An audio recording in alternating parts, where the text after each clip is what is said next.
6.3 is about proving that a quadrilateral is a parallelogram. And again, this is what we kind of talked about yesterday in class. But if it's just because it's four sides doesn't mean it's necessarily a parallelogram. So this is what we're going to get into here. Theorem 6.8 says if both pairs of opposite sides of a quadrilateral are congruent, then the quadrilateral is a parallelogram. So if opposite sides of a quadrilateral are congruent, so like they said here, AB is congruent to CD and BC is congruent to DA. If that's true, it's a parallelogram. Theorem 6.9 says if an angle of a quadrilateral is supplementary to both of its consecutive angles, the key there is both of its consecutive angles, then the quadrilateral is a parallelogram. So take B. B plus A is 180 and B plus C is 180.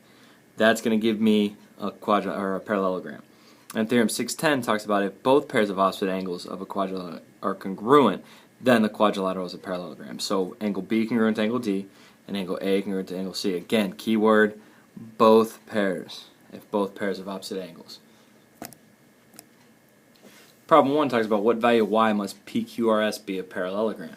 So in order for that to happen, both sets of opposite sides have to be congruent. It's one of those theorems we just talked about. So if I look here, I have 2x, or x plus 2 equals y. Well, that doesn't really help me. Let's look at the other one. 3x minus 5 equals 2x plus 1. Well, that one's pretty easy to solve. Let's move the 2x over. I get 3x minus 2x is x minus 5 equals 1.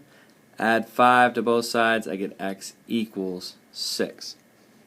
Okay, once we have 6, now we can go ahead and find y. I have y equals x plus 2. Take the 6, substitute it in for x.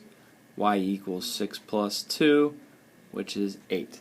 So the value here, the answer here, the value of y, that has to be 8 for that to be a parallelogram. Theorem 6.11 talks about the diagonals. If the diagonals of a quadrilateral bisect each other, then the quadrilateral is a parallelogram.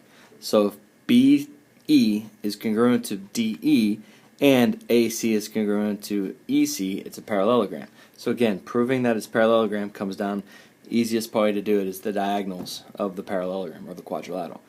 Theorem 6.12 talks about if one pair of opposite sides of a quadrilateral is both congruent and parallel, then the quadrilateral is a parallelogram. So if you don't have opposite sides congruent, but you have that BC is parallel to AD, and then BC is congruent to DA, okay, then you know it's a quadrilateral.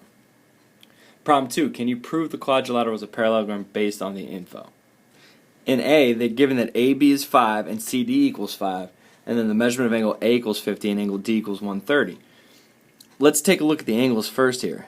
Since we have these sides here, if we extend this side out, with this side and this side, okay, we're going to have two parallel lines cut by a transversal. Notice how we have 50 and 130. Well, 50 and 130 equals 180. So these angles are supplementary, making AB be parallel to DC. So since they're parallel and they give us that it's congruent, I can say yes, that this is a quadrilateral. I'm sorry, that this is a parallelogram. B, however, they give me that HI is congruent to HK. Let me get these in here. HI, HK, and J. So HI congruent to HK, and JI congruent to JK. I can't read my own writing. JI congruent to JK. Okay. Can this prove that it's a parallelogram? Well, according to that theorem, I need opposite sides of a quadrilateral to be congruent. I don't have that here. So my answer here is going to be no. Again, here's a good concept summary of quadrilaterals being parallelograms. Okay, so all we do here is they give you the method and then the definition of the parallelogram or the source of the reason. Okay, so here you talk about both opposite sides are either parallel, okay, if both pairs of opposite sides are parallel. Next one talks about opposite sides being congruent. Next one talks about an angle being consecutive angles being 180 degrees. 6.10 is opposite angles congruent. 6.11 is diagonals bisecting each other. And 6.12 is the opposite sides are both parallel and congruent. So it's a pretty good synopsis of that.